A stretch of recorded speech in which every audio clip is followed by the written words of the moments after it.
안녕하십니까. 소중한 나 무한 행복 소나무 시간입니다. 여러분들 만나 뵙게 되어서 진심으로 반갑습니다. 옛날 옛적에 있었던 일입니다. 옛날 옛적에 천병산이라는 산에 보문암이라는 작은 암자가 있었다고 합니다. 그래서 천병산에 보문암이라는 암자가 있었는데, 그 작은 암자에는 스님 한 분과 그리고 거사님 한 분이 함께 살고 있었다고 합니다. 스님의 법명은 철감, 철자, 감자, 철감 스님이었고, 그리고 철감 스님과 함께 암자에서 살고 있던 거사님의 이름은 성이 왕씨라서 왕씨성을 따가지고 왕노인이라고 불리었던 그런 거사님이 계셨습니다. 그래서 이제 철감 스님하고 이 왕노인이 천병산 이 보문암에서 함께 지내면서 같이 수행을 하고 있었다고 합니다. 철감 스님께서는 평생 법화경을 독송하시고 수행을 하시던, 그렇게 숨어 살던 큰 스님이었습니다. 그래서 평생을 법화경을 독송하고 연부를 하면서 수행하던 철감이라는 스님이 보문암에 계셨습니다. 철감 스님이 어느 날 꿈을 꿨습니다. 어느 날 꿈을 꿨는데, 꿈속에서 어느 귀부인이 나타나더니 바루, 그 스님들이 공양할 때 드시는 바리떼 있지 않습니까? 바리떼.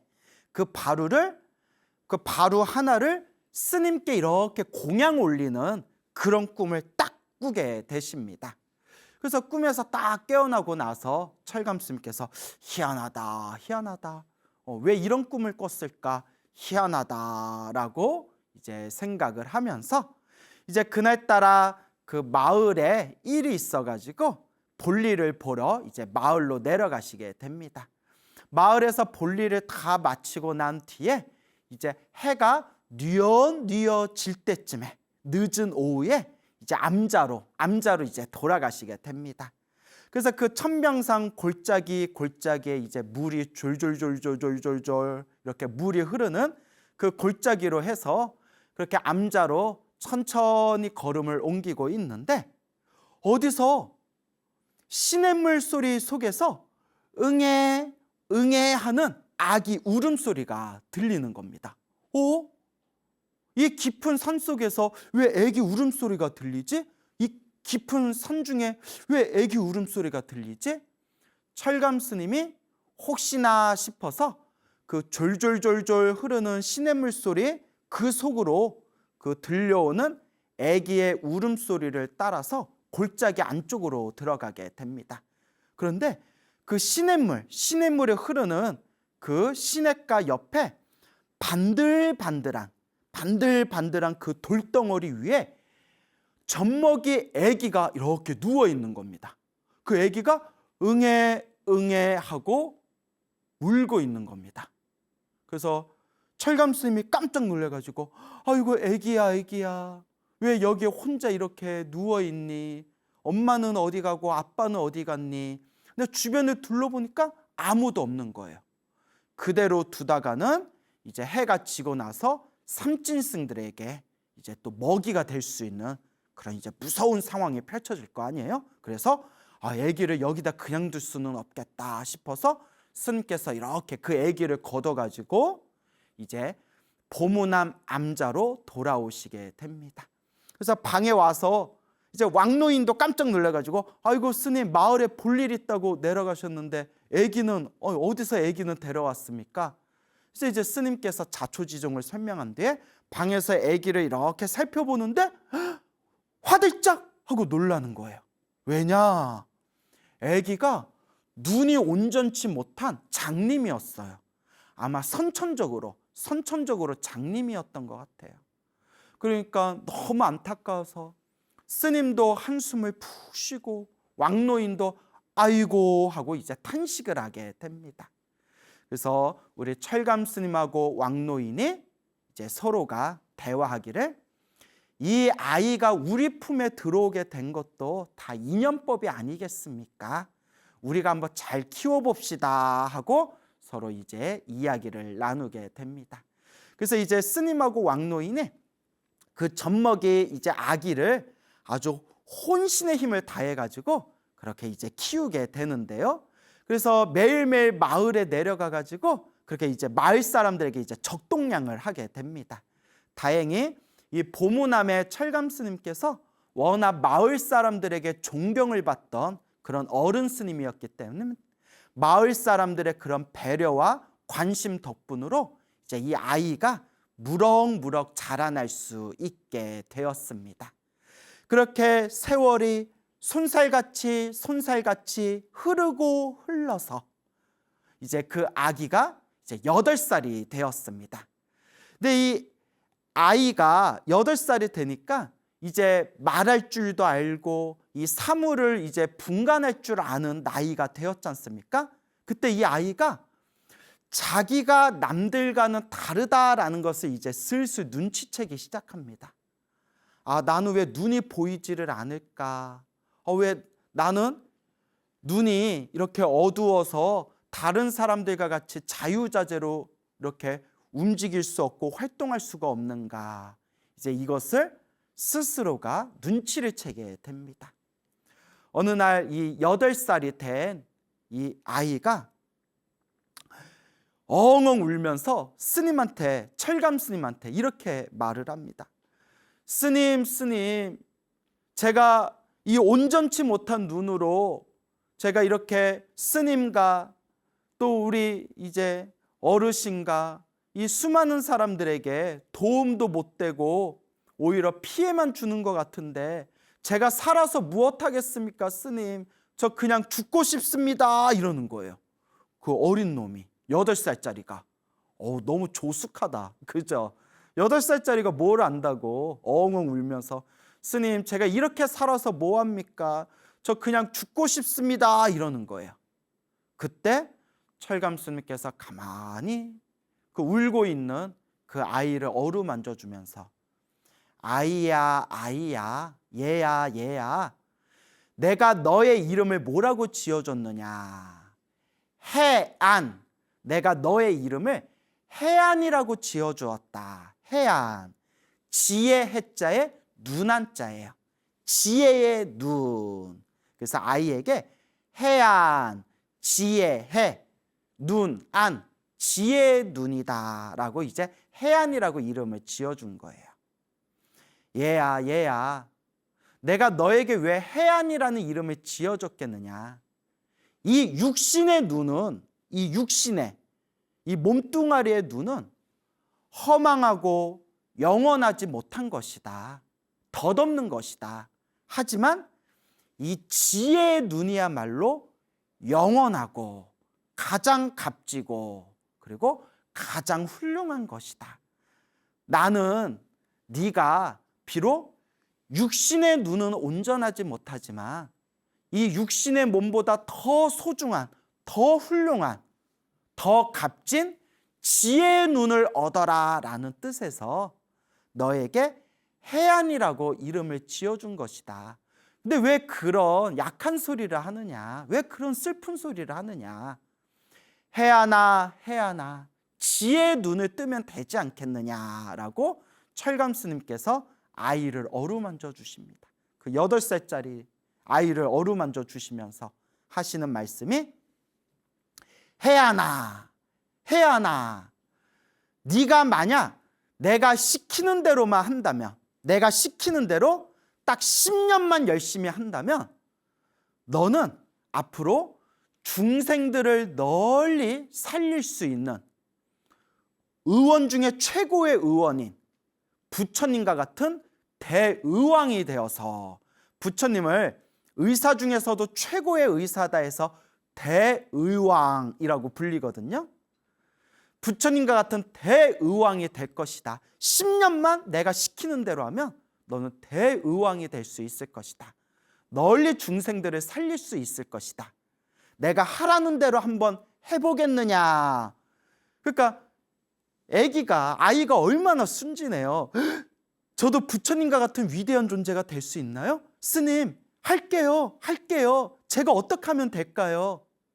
그래서 이제 스님께서 그 다음날 철감 스님께서 그 삼배 자루 있잖아요. 그 삼배 자루에다가 그 천으로 만든 삼배 자루에다가 그 시냇가에서 모래 있죠. 모래를 가득히 이제 가득히 담아서 그 이제 절에 가져오셔서 해안 스님에게 그걸 이제 해안이에게 건네줍니다. 해안아, 지금부터 오직 자나깨나 관세음보살을 염불해라.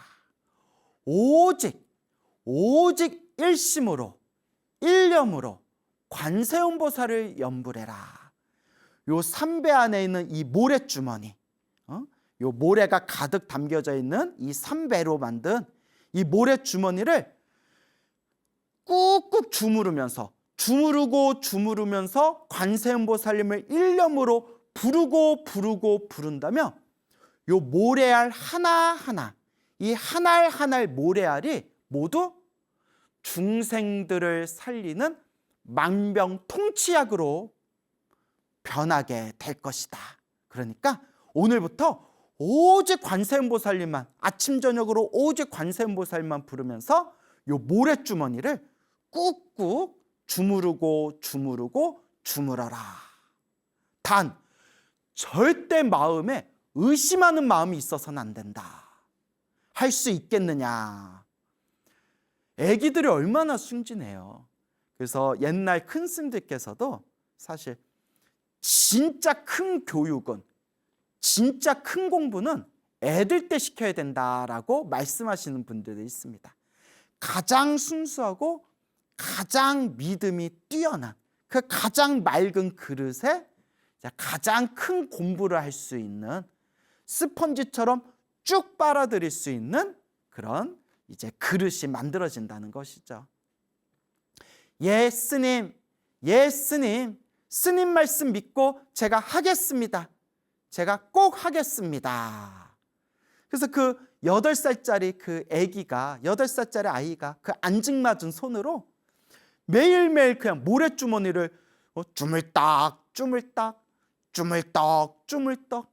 그렇게 모래주머니를 막 주무르면서 하염없이 하루 종일 관세음보살 오직 그 관세음보살만 부르게 됩니다. 그렇게 우리 해안 동자승이 관세음보살 부르면서 모래주머니를 주물러서 그렇게 9년의 세월이 지나가게 됩니다. 9년의 세월이 지나가게 되는데 그 9년 동안 하도 모래주머니를 주물렀다 해서 그 천이 다 해져가지고 그 천이 다 이제 터져버린 거예요. 그래서 새로 또 천을 갈아서 모래를 담아서 주무리고, 또 그 천 주머니가 다 터지면 또 새로운 천으로 또 모래를 담아가지고 또 주무르고, 그렇게 수십 번 모래자루를 바꿨다고 합니다. 그래서 모래주머니는 수십 번을 바꿨지만 그 모래알은 썼던 것을 또 쓰면서 그 모래알 한 알이 만병통치약이 되기를 바라면서 주무르다 보니까 나중에는 그 모래알이 서로가 막 주무르다 보면 서로가 막 비벼지잖아요. 나중에는 아주 그냥 반짝반짝거리는 유리알처럼 변했다고 합니다. 9년 동안. 근데 요 해안 스님이 아무리 봐도 아직은 모래알이 만병통치가 된 것 같지가 않아요. 뭐 이렇게 몇 개 찍어 먹었겠죠. 이렇게 너무 많이 먹으면 이제 맹장 걸리고, 이렇게 모래알 몇 개 이렇게 먹어보고 아직은 만병통치가 아닌 것 같아. 오로지 스승인 철간 스님 말만 믿고 쪼물딱 주물럭 그렇게 이제 모래주머니를 그렇게 이제 주무르게 됩니다. 요새 초등학생 애들은 하도 똑똑해가지고 이제 이런 거 안 믿을 거예요. 예? 요새 초등학생들은 이제 무슨 얘기 해주면 그 자리에서 스마트폰으로 검색을 해봐요. 애들이 어찌나 애들이 영악해졌는지.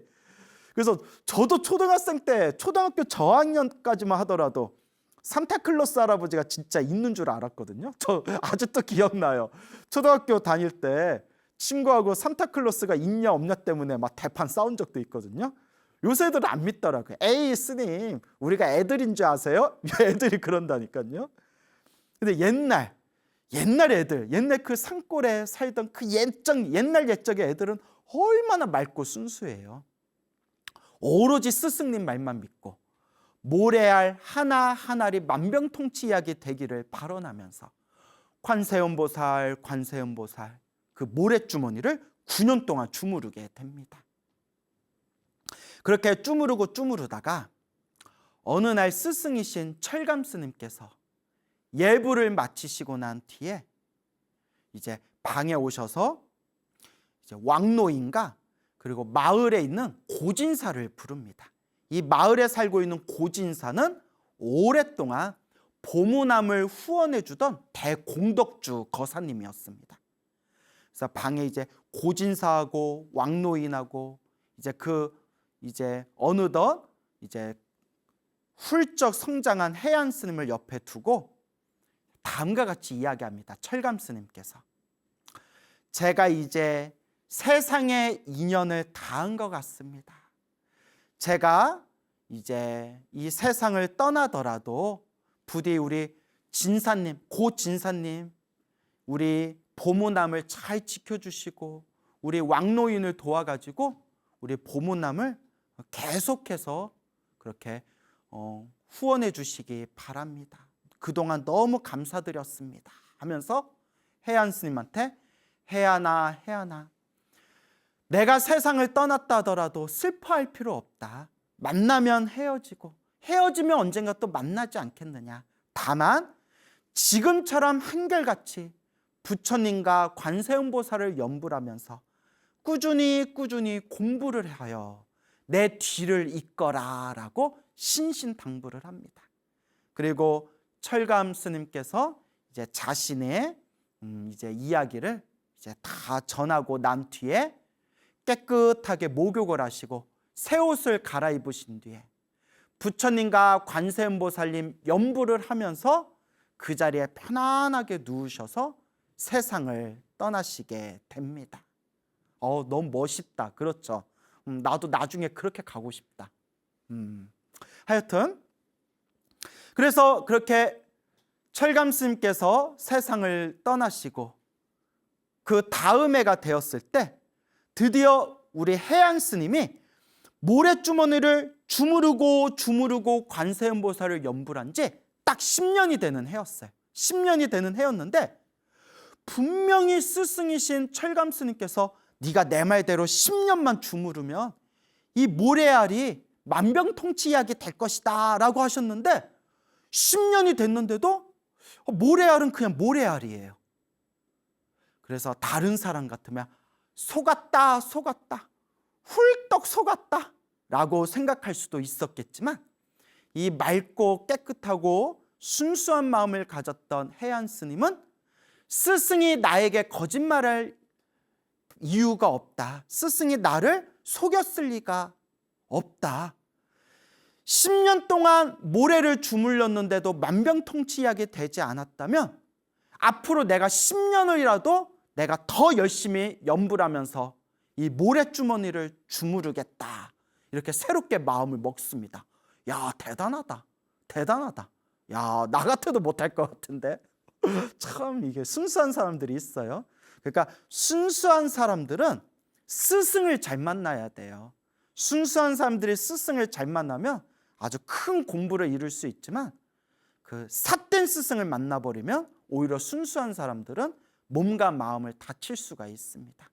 그러면 스님, 이 시대에 이 순수한 마음을 가진 사람들을 의지해야 할 최고의 올바른 스승은 누구입니까? 라고 하신다면 제가 여러분들께 꼭 당부드리고 싶은 얘기, 사람에 의지하지 말고 요 광우 스님 말도 믿지 말고 오직 부처님 말씀, 오로지 부처님 경전을 스승으로 삼고 의지해야 된다라는 것을 간곡하게 말씀드리고 싶습니다. 어쨌거나 10년이 그렇게 됐을 때 갑자기 마을에 있는 사람이 막 그 보문함에 헐레벌떡 뛰어오더니 스님 큰일 났습니다.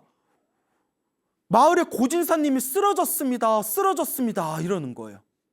그러니까 평생 동안 이 보문함을 그냥 일념으로 일심으로 한결같이 보문함을 보호해 주던, 그리고 후원해 주던 고진사님이 쓰러졌다니까 놀래가지고, 아이고 우리 그렇게 인덕을 갖추신 진사님이 왜 갑자기 그렇게 쓰러지셨을까 해가지고 그 마을 사람을 따라가지고 고진사님 댁에 해안 스님이 찾아가게 됩니다. 이제 눈이 안 보이니까 마을 사람 이제 이렇게 손을 붙들고 이제 따라갔겠죠. 그래서 딱 들어가 봤더니 고진사님이 중풍으로 쓰러진 거예요. 중풍으로 하고 이제 중풍으로 딱 쓰러져 버린 거예요. 그래서 자기가 어떻게 해야 될지 모르겠는 거예요. 어떡하지? 의원은 왔다 갔습니까? 네, 그 의원은 뭐랍니까? 이거 어떡하지?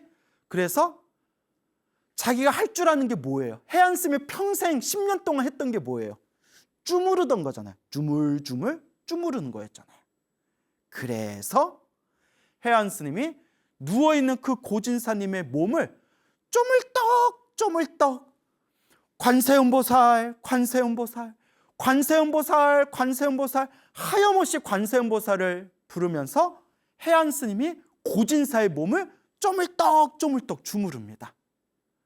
그렇게 한참을 주무르는데 갑자기 의식을 잃었던 고진사가 한숨을 푹 내쉬면서 아이고 잘 잤다 하면서 자리에서 부스스 일어나는 거예요. 그 자리에서 그 모습을 본 가족들과 하인들이 그 모습을 보고 다들 놀라 자빠져가지고 기적이다 신통이다 해안 스님이 신통력으로 우리 고진사님을 일으켜 세웠다 하고 이제 난리가 났습니다. 맞아요. 그 모래알이 만병통치 약이 된다고 했잖아요. 모래알이 만병통치 약이 된 게 아니라 해안 스님 손가락이 만병통치 약이 된 겁니다. 10년 동안 관세음보살을 하염없이 부르면서 일념으로 모래주머니를 주무르던 그 손가락이 만병통치가 된 거예요. 이렇게 점점 사람들 사이에서 해안 스님의 소문이 퍼지면서 순식간에 그 산골짜기, 천병산 산골짜기 있는 보문함에 수많은 사람들과 병자들이 모이게 됩니다. 그러니까 이제 해안 스님이 이제 병자들이 찾아오면 이렇게 쪼물딱 이렇게 주물러주면 다들 병이 벌떡벌떡 병이 낫는 거예요. 막 전국에 막 소문이 퍼지고 사람들이 막 미어 터지니까 이제 어떻게 예약제로 이렇게 예약제 받고 줄이 길면 중간에 안표도 팔고 내용이 좀 이상해지네요. 웃자간 말이고. 그래서 해안 스님이 이제 이렇게 힘들고 괴로운 병자들을 내가 이제 위로해 주겠다. 그들의 아픔을 조금이라도 어루만져 주겠다라는 자비심으로 그렇게 찾아오는 사람들을 이제 만져주고 그들의 병을 치료해 주게 됩니다.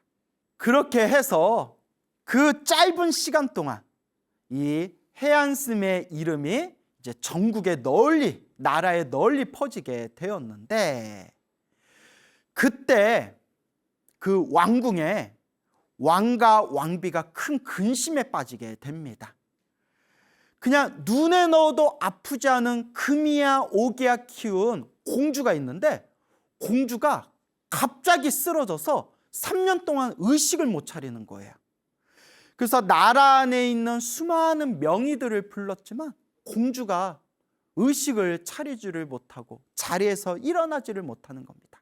그러다 문득 그 나라 안에 널리 이제 이 해안 스님의 소문이 퍼지면서 저 천병상 보문함에 해안이라는 젊은 스님이 있는데 그 스님이 손으로 스치기만 하더라도 병자의 병이 다 사라지더라 라는 이제 소식을 듣고는 왕명을 내려서 사신을 보내가지고 이제 우리 해안 스님을 이제 모시게 됩니다. 그래서 이제 해안 스님이 부랴부랴 이제 서울로 상경을 해가지고 이제 왕궁에 들어가게 됩니다. 이제 왕궁에 들어가 가지고 이제 누워 있는 이제 공주님, 이제 눈은 보이지 않으니까 이제 사람들의 도움을 받았겠죠. 누워 있는 공주님의 이렇게 맥을 짚어본 뒤에 그 공주님 몸에 있는 맥을 따라 가지고 관세음보살, 관세음보살, 그 관세음보살의 거룩한 자비로운 그 손길을 마음에 떠오르면서 그 공주님의 몸에 있는 맥을 따라서 이렇게 이제 지압을 해주게 됩니다. 그렇게 한참 동안 관세음보살, 관세음보살 연부를 하면서 공주님의 맥을 지압해주고 지압해주고 그렇게 한참 동안 지압을 해준 뒤에 해안 스님이 자리에서 일어나기도 전에 공주님이 눈을 번쩍 들고 3년 동안 의식을 잃었던 공주님이 의식을 되찾게 됩니다. 궁전이, 왕궁이 뒤집어졌겠죠. 그렇게 부시시시 공주님이 자리에서 일어나면서 난 누구? 여긴 어디? 어머니, 아버지 왜 그러세요? 다들 사람들은 왜 그러지? 왜 울고 있지? 뭐 이런 이제 아름다운 장면들이 이제 펼쳐지게 되었겠죠. 어쨌거나 3년 동안 누워있던 공주가 건강을 되찾게 됩니다. 왕과 왕비가 얼마나 감동을 받았겠어요. 스님, 소원이 뭡니까? 스님의 소원이 뭡니까? 모든 소원을 다 들어주겠습니다. 근데 여러분, 이제 사이비들은 이제 가짜 사이비들은 이제 막 돈을 요구한다거나 권력을 요구한다거나 이러겠죠. 하지만 우리의 맑고 깨끗하고 순수한 우리 해안 스님은 저는 아무런 소원이 없습니다. 저는 어서 보문함에 돌아가서 저를 찾는 병자들을 조금이라도 더 치료해주고 싶습니다. 와, 완전 모범 답안이야. 모범 답안. 이렇게 말해야 왕이 더 감동받잖아요. 이거 약간 감동 파괴인가? 예, 완전 모범 답안. 이렇게 얘기해야 왕과 왕비가 와, 정말 훌륭하신 성인이시다 이렇게 감동받잖아요. 예, 웃자고 한 말이에요, 여러분. 저는 그냥 절로 돌아가기를 원합니다. 그거 이제 왕과 왕비가 후한 상을 내리고, 그리고 이제 왕이 징표를 줍니다. 패를 하나 줘요. 징표를 스님에게 내리면서 앞으로 나라 안의 관리들을 만날 때 이 표를 보여주면, 이 패를 보여주면 왕의 명령과 같이 스님의 부탁과 청을 이 모든 나라 안의 관리들이 들어주게 될 겁니다. 이거는 왕이 증명한 징표니까 이걸 가지시고 필요했을 때 언제든지 사용하십시오 하고 이제 후한 상을 받게 됩니다. 어쨌거나 이제 나라 안에 이제 수많은 관리들의 호의를 받으면서 이제 보문함으로 길을 이제 가고 있는데, 보문함에 도착하기 전에 그 길 가운데 눈이 먼 웬 거지 여인이 나타나서 어르신, 어르신, 사또 어른, 이 죄 많은 여인의 이 청을 들어주십시오. 제 딸을 찾아주십시오. 제 딸을 찾아주십시오 라고 막 울부짖는 거예요. 그러니까 스님을 호위하고 있던 요 관리들이, 군사들이 어디서 재수없게 거지 여자가 저리 썩거지지 못하냐? 이분이 얼마나 귀한 분인데 막 이렇게 하고 있는데, 우리 이제 해안 쓰면 자비심이 가득하잖아요. 그러지 마시오, 그러지 마시오. 저 여인을 잠깐 불러보시오.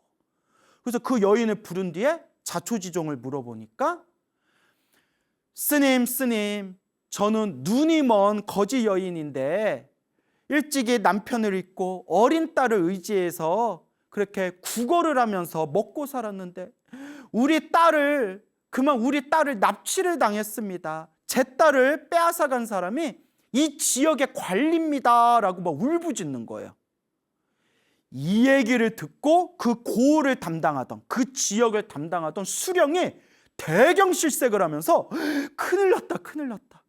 스님이 행여라도 왕에게 이 얘기를 말했다간 이 고을에 있는 관리들이 자기까지 완전 작살이 날 텐데 이거 어떡하냐, 이거 어떡하냐. 그래서 그 지역의 관리들을 그냥 닥달을 해가지고 그 고을의 수령이 니들 당장 저 여인의 딸을 찾아오라고 빨리 찾아오라고. 안 그러면 우리 다 죽게 생겼다고. 저 스님이 왕에게 얘기하면 이거 어쩔 거냐고. 그러니까 관리들도 행여라도 자기들한테 불똥이 튈까 봐 혼신의 힘을 당해서 하루 만에 범인을 잡게 됩니다. 그래서 하루 만에 그 못된 관리를 잡아내게 되고 그 딸을 무사히 그 눈이 먼 그 거지 여인에게 돌려주게 됩니다. 어쨌거나 이제 시간이 많이 지연이 돼가지고 하룻밤을 고을에 있는 여관에서 머무르게 되는데, 그때 이 스님이 그 거지 여인하고 한 방에서 이렇게 잠시 대화를 나누게 됩니다. 거지 여인이 스님 감사합니다. 이 은혜를 어떻게 갚습니까? 감사합니다. 스님, 저는 죄 많은 여자입니다. 저는 죄업이 많은 죄 많은 여자입니다. 저는 참으로 큰 죄를 지은 여인입니다. 그러니까 우리 해안 스님이 자비로운 목소리로, 비록 많은 죄를 지었다 하더라도 본래 우리 마음은 부처님과 똑같은 깨끗한 그런 불성이 있는 그런 소중한 존재입니다. 지금부터라도 자기가 지은 죄업을 참회하면서 오직 관세음보살을 염불하십시오. 관세음보살 하고 이렇게 부처님의 가르침을 설법해 줍니다. 그때 그 거지 여인이 그 스님의 설법을 듣다가 해안 스님도 눈이 멀었다, 눈이 먼 장님이다라는 걸 딱 이제 알아차리게 됩니다. 그때 이 거지 여인이, 이 장님인 거지 여인이 해안 스님에게 자신이 지은 죄업을 털어놓게 됩니다. 스님의 이야기를 듣다 보니까 제가 옛날 생각이 납니다. 제가 옛적에 남편과 함께 살다가 아들을 낳았는데 아들이 선천적으로 눈이 먼 장님이었습니다. 가뜩이나 먹고 살기도 힘들고 너무나 가난한데 이 남편이 자꾸 타박을 하고 그렇게 욕을 하고 핍박하는 바람에 우리 살자고 도저히 이 아이를, 눈먼 아기를 도저히 건사할 길이 없어서 이 아기를 제가 저 산에다가 버려둔 적이 있습니다.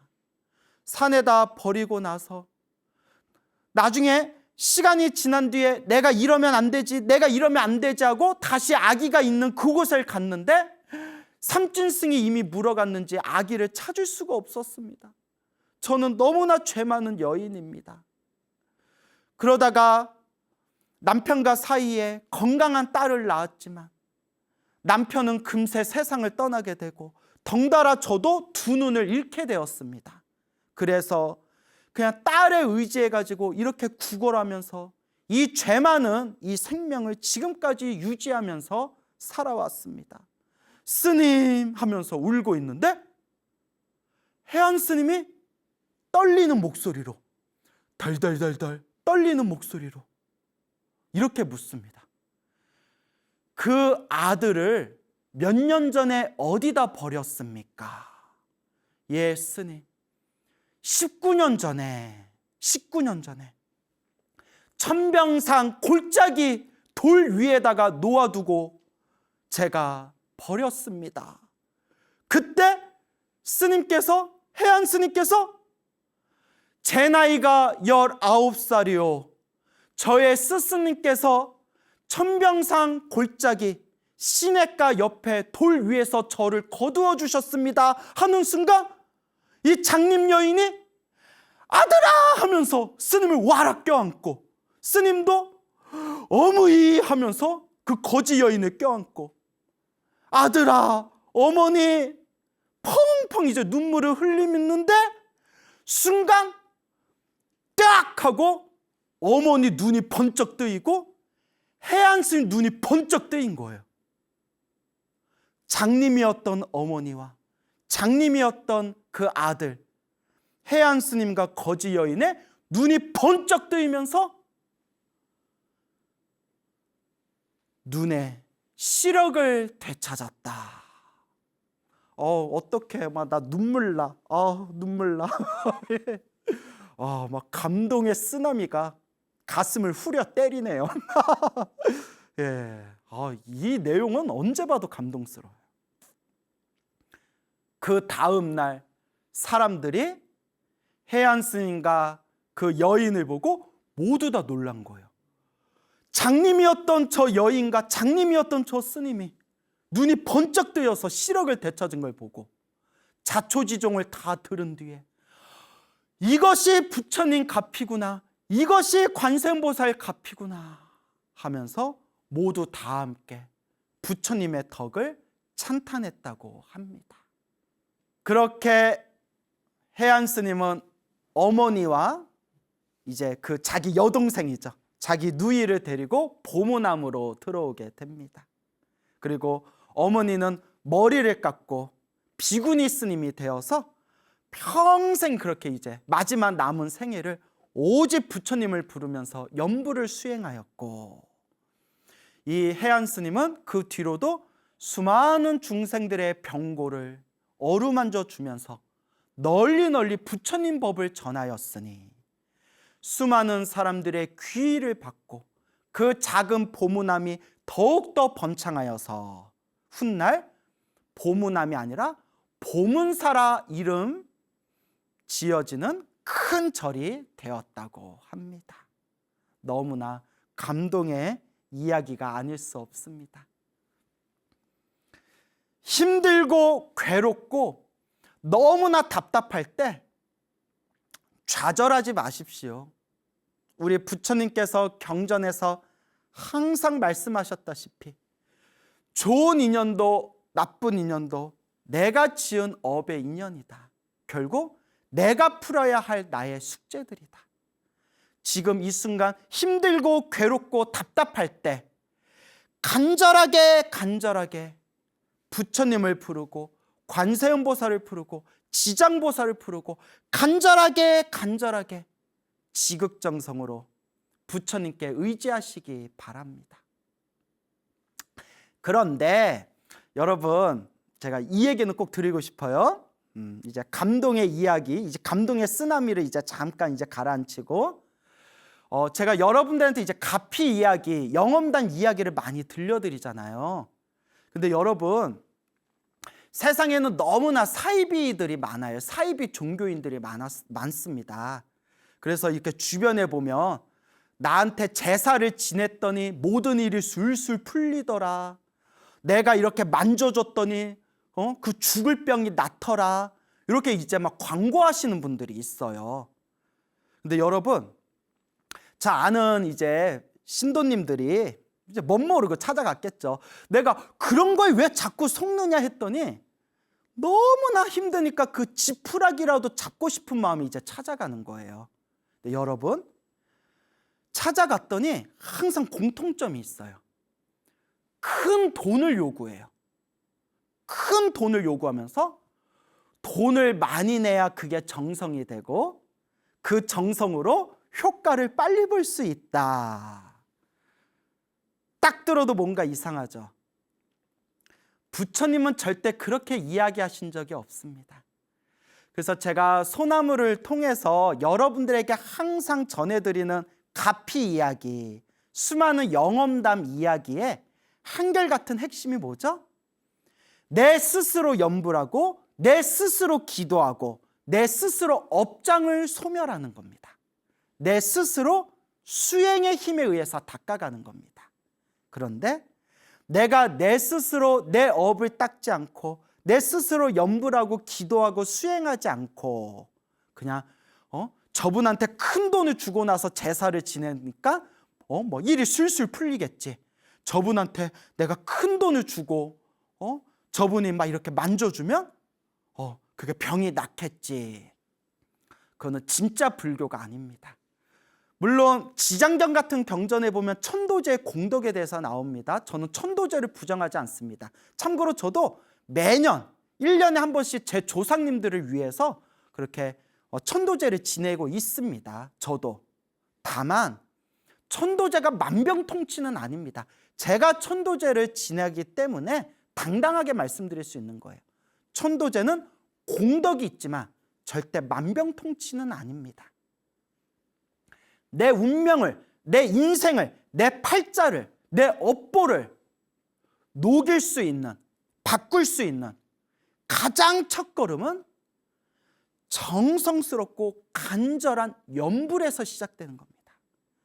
부처님, 부처님, 그 간절한 염불과 기도의 힘이 나를 점점 행복의 길로 이끌어 주는 겁니다. 그래서 항상 여러분들께 드리는 이야기, 기도하고 염불하고 업장을 소멸하세요. 항상 복을 지으세요. 항상 마음을 잘 닦으세요. 기도하고 복을 짓고 마음을 잘 닦아라.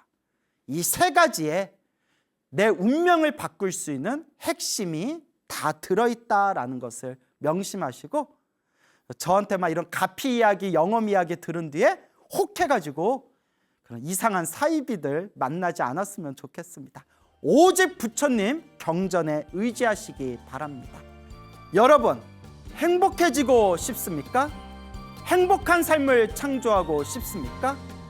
복을 지으십시오. 선업을 지으십시오. 공덕을 쌓으십시오. 복과 선업과 공덕의 힘이 여러분들을 진정한 행복의 길로 이끌어 줄 것입니다. 여러분, 성불하십시오.